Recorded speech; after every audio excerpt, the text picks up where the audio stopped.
The river churned violently, the air thick with tension. Amara stood frozen at the water's edge, her heart pounding as the Mermaid Queen emerged from the depths.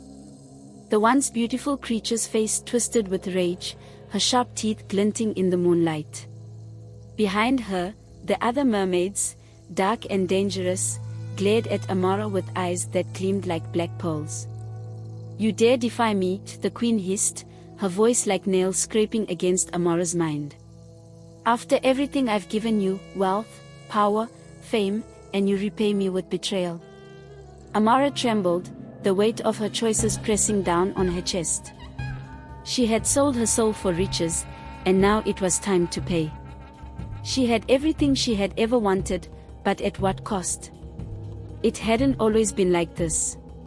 Not long ago, Amara had been a desperate woman, drowning in poverty and despair. She had spent years trying to make something of herself, working tirelessly under the tattered roof of her small home, only to be met with rejection after rejection. The whispers about the Mermaid Queen had seemed like a lifeline, absurd, yes, but desperation has a way of making even the wildest tales seem possible. They spoke of a mermaid, a beautiful and cunning creature who could grant wealth beyond imagination if you were willing to pay the price. And Amara had been more than willing.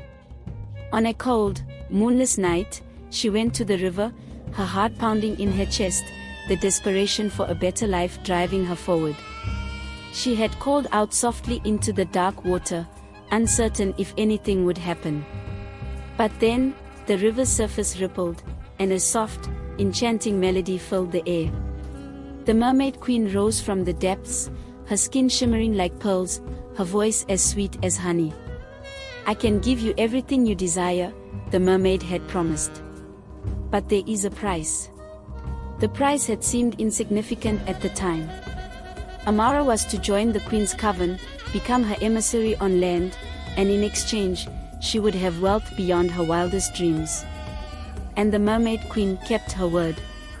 The next day, a mysterious box appeared at Amara's doorstep, filled with bundles of hair, thick, lustrous, and impossibly beautiful. Amara wasted no time. She took to social media, advertising her new product, wigs made from donor hair that seemed to be alive, warm under her fingertips. Overnight, her business exploded. Followers and customers swarmed her, desperate to get their hands on the wigs. The riches rolled in, just as the Mermaid Queen had promised. But the wigs weren't ordinary, they carried with them a dark power, one that Amara hadn't understood until it was too late. Soon, women who wore the wigs started experiencing strange dreams.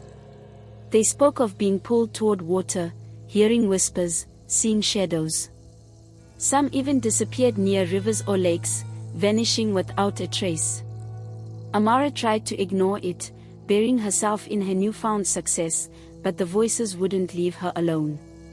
The more she sold, the louder the whispers became, creeping into her own dreams, pulling her back to the riverbank every night. It was the Queen, always waiting, always demanding more. "You have done well," the Queen had said one night in a dream. "But now it is time to fulfill your end of the bargain." Amara's heart had nearly stopped. She was to bring more women into the Queen's fold, to help the mermaids grow their influence by luring them with the wigs. But the more women she led into the darkness, the more guilt ate away at her. The breaking point came when Amara received a chilling message from one of her most loyal clients, Zai. "I can't escape it anymore," the message read. "The water is calling me. Please help." Amara knew she couldn't ignore it any longer. She had made a terrible mistake, and now she had to make it right.